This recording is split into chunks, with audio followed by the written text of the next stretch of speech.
Damaged Defenders by Sherza. Chapter 17. Bruce and Tony. Bruce was incredibly relieved to leave Asgard behind. It had been a beautiful, intriguing place, but their reason for being there had not done good things to his sense of calm. The other guy was grumbling, growling something fierce in the back of his mind, and weirdly seemed almost guilty. Bruce wasn't quite sure, but whatever it wasn't the usual rage. It took them a few moments to sort themselves out. Tony had to get the suit off, and there were so many people on the balcony already that no one else could come out, and not being the tallest of the group, Bruce couldn't exactly see past everyone into the penthouse. When the crush had cleared somewhat, Bruce was not at all surprised to find Pepper there, heading straight for Tony. The black man that came out behind her, though. He grabbed all of Bruce's attention for a few moments because he had a distinctly military bearing. The other guy stared uneasily. "Pep, Rhodey! You missed all the fun, Sugar Plum!" The black man, Rhodey, evidently, grinned. "Not hardly, Tony. Not hardly. We've been having fun while you lot were off playing geek." "Everybody, this is Rhodey. Rhodey, this is everybody," Tony said, waving expansively. Then he grabbed Rhodey's arm and all but dragged him over to Bruce. Bruce tensed worriedly. "Brucey, this is Rhodey. I know you have a thing with military types, but Rhodey's cool. He put up with me for years." To Bruce's surprise, Rhodey just smiled at him and offered a handshake. "Dr. Banner, it's going to be nice to have someone around here for Tony to talk geek at. I don't understand about 75% of what he says when he gets going." Then Rhodey got a bit more serious. "And for the record, Ross is a moron who makes a mockery of the uniform. When I found out what he'd been trying to do..." Rhodey shook his head. "How he's escaped a court-martial, I don't know." Bruce swallowed a couple of times as the tension that had started to knot between his shoulders eased. "Thank you. Rhodey, you did remember Bruce's present, right? Tell me you remembered his present." Rhodey laughed. "I remembered it all right." He said, "It's been here since midday yesterday. I missed you guys by a couple of hours. It's down in his room right now." "Perfect! You're a peach, Rhodey. Don't let anyone tell you otherwise. Come on, Brucey. You're gonna like this present. Come on, go, go, go!" Bruce had no choice but to laugh in the face of Tony acting like an eager child and allowed Tony to herd him towards the elevator. "I know you guys kind of all congregated in the penthouse, and that's cool, but I sort of built floors for everybody once I found out about the initiative." The elevator doors opened, and Bruce stepped out of the elevator, then stopped and stared in shock. He didn't even notice when Tony didn't follow him and the elevator doors closed behind him. The floor had been designed with both him and the other guy in mind. The entire floor was open plan, with as few walls as humanly possible. All the furniture was low and wide, and looked like it was strong enough to support even the other guy's weight. Floor clutter had been kept to a minimum. It looked like everything that could be had been recessed into the walls, which allowed for more freedom of movement for someone the other guy's size, and reducing the odds of him trashing things. There was a 30-foot ceiling, plenty high enough to keep even the 12-foot-tall other guy from feeling closed in. The walls were done in warm beiges, blues, and greens. There were big, sturdy planters with various plant life tucked into numerous alcoves and a waterfall against one wall. And, like up in the penthouse, one entire wall was nothing but windows. Bruce had to close his eyes against this swell of emotion. Tony had designed and built this to accommodate both Bruce and the other guy. It was enough to take him out at the knees, because this was a level of welcome and acceptance he hadn't seen since Betty. God, he missed her. "Hello, Bruce." Bruce's eyes snapped open and his head snapped around at the sound of that voice so fast it was a wonder he didn't give himself whiplash. And he was back to staring, because rising from one of the couches, how had he not seen her? Was none other than Betty. "Betty!" He all but whispered her name, not quite daring to believe that she was really there. But then she was closing the distance between them, smiling warmly at him, hugging him. That broke Bruce at least partially out of his stunned paralysis, and he buried his face in the crook of her neck, breathing in her scent and holding her tight as it finally sunk in that this was real, that Betty was here. They stood like that for a while. How long, Bruce didn't know and didn't care. Eventually, though, they adjourned to the couch where Bruce ended up with his head in Betty's lap while she ran her fingers through his hair. Quiet reigned for a while longer before Bruce finally broke it. "I didn't think I'd ever see you again," he admitted. "I was afraid of the same thing," she admitted. "The General," she sighed and shook her head. "Well, it hardly matters now. It's over. I'm here. You're here. So far, everyone I've talked to here has nothing bad to say about you or... Is Hulk really his name?" she asked.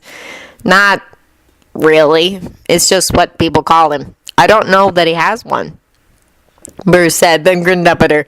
"You were right, by the way, the last time we talked. You said he could be reached and reasoned with. I thought you were full of it then, but you were right. I've learned to stop fighting him all the time. It's not perfect, but it's better."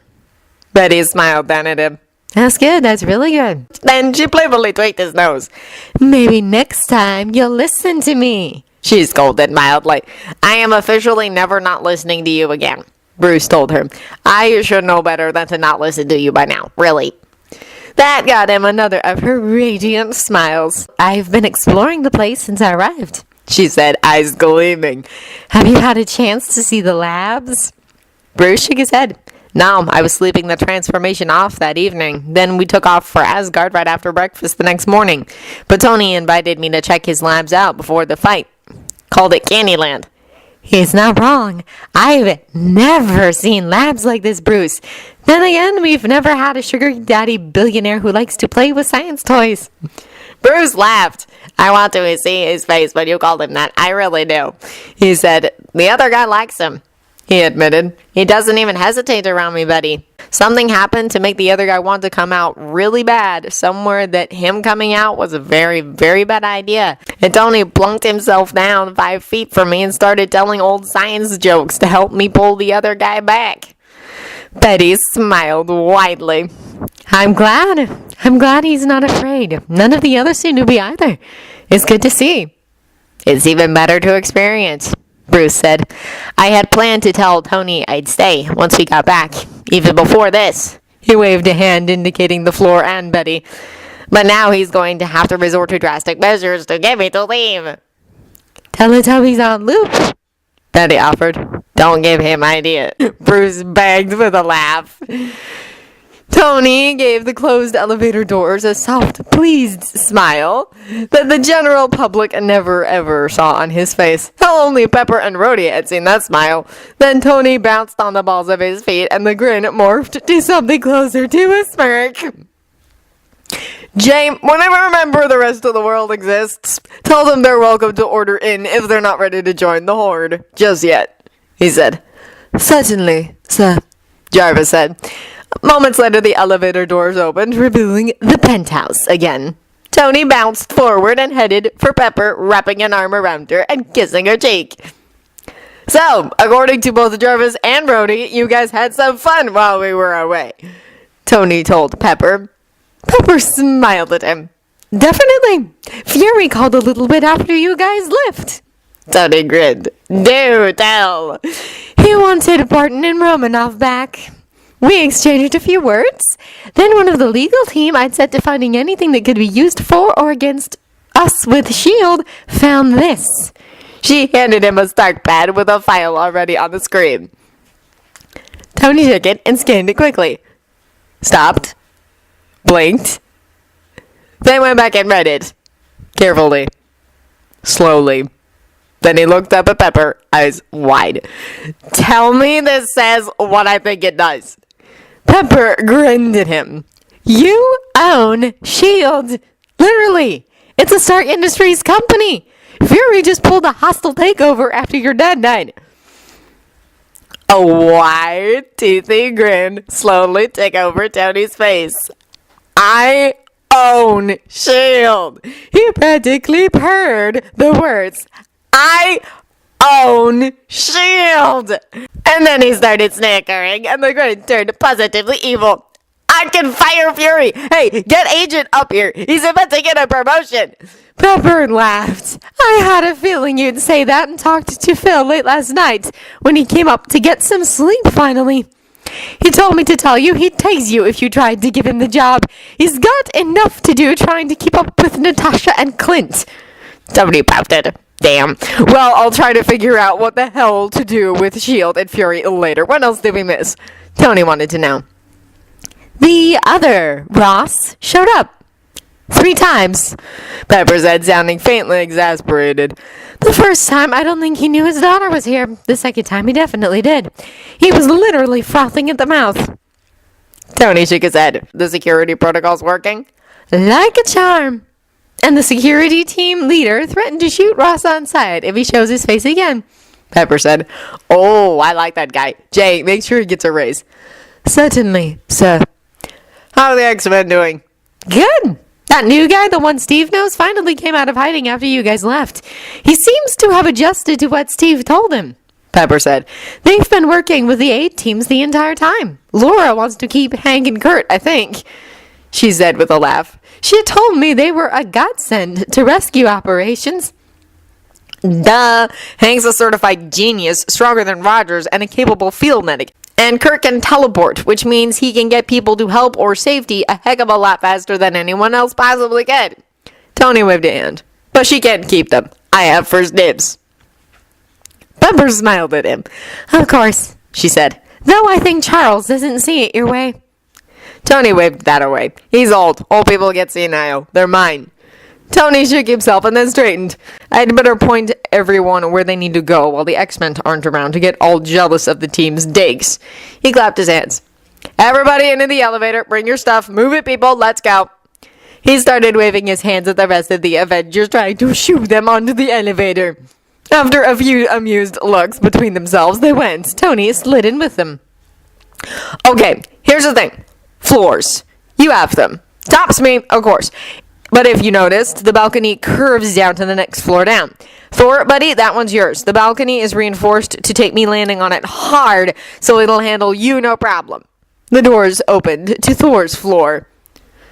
Reindeer games, I don't have a floor set up special for you because you were a surprise. You can either hang out here with Fabio or take one of the generic floors until I can get something out for you. Loki considered Thor, then Jane, then looked at Thor. As much as I would be pleased to live near my brother, I believe a floor to myself might be prudent. Right? You got it. No problem. Okay, Thor, one rule. No calling Mjolnir unless you can see it, or unless you can make it curve around things, because if you start knocking holes in everything, you and I will be having words, God of Thunder, or no. Tony shook a finger at him. I made sure everything in here is strong enough to deal with your level of strength, too. Thor took the scolding in good part. My thanks, friend Steve, he said, looking around. The room was bright and airy, and things were clearly labeled, and, where possible with electronics, kept simple so that Thor could operate them without having to resort to assistance from Jane. These are most handsome lodgings. Next up is you, Rogers, Tony said. He grinned when neither Thor nor Jane actually got off on their floor, clearly wanting to check out everyone else's places. Steve's floor was an artist's dream. Like Bruce and Thor's, it was open plan and had one whole wall that was nothing but windows, offering a spectacular view of the city below. Like with Thor's quarters, Tony had kept the electronics simple, as no matter how adaptable Steve might be, it was a heck of a jump from 40s tech to the sorts of things Tony built and preferred to use, which Steve would have to do with elsewhere. Tony had decided that having simpler tech than Steve wouldn't have to fight to figure out how to use in his living area was a good idea. One corner of the main living space was taken up with all manner of artistic necessities. A tilted drawing desk, shelves with drawing supplies in every conceivable medium stacked neatly alongside a veritable forest of different weights of paper and other surfaces on which to draw. Next up are the community floors. First floor has a communal kitchen and dining area, and a communal entertainment area with games, TV, that sort of thing. Basically, somewhere for everyone to hang out when we want to, Tony told them. The entertainment floor was also ringed by a catwalk and small lofts for certain folks who liked to be up high.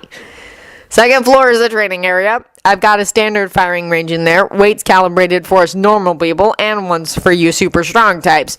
Special punching bags for you, Roger, since I hear you like to wreck them. You won't manage to wreck these. Tony grinned.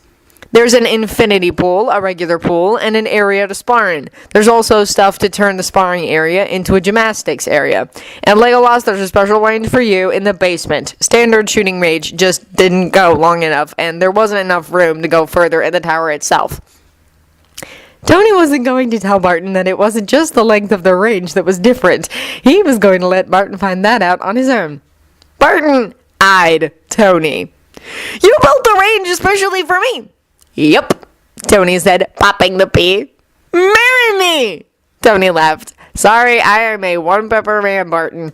Bruce is the next floor, but I think if I let you guys see right now, he might just kill me," Tony said. "After him are the floors for you two and Agent. They're sort of interchangeable since I didn't know if you two would want to live together or what the deal was." Like the others thus far, the Agent's floors were open plan with high ceilings. Ceilings that were rigged by a narrow catwalk and little lofts like the communal entertainment floor. One of them had a distinct red, white, and blue color theme that only just escaped being a Captain America tribute in that there were nearly a star nor stripe in sight. It was, for Tony, a subtle poke at the Agent's fanboy status. There are several empty floors below you guys that are intended for Avengers, since I didn't know how big the team would be. And the labs are below that. Not that anyone in here but Foster cares about that. And that's it. Go Scoot. Enjoy. If you need anything, let Jarvis know, and you'll have it the next day at the latest, unless you're asking for something that needs to be built.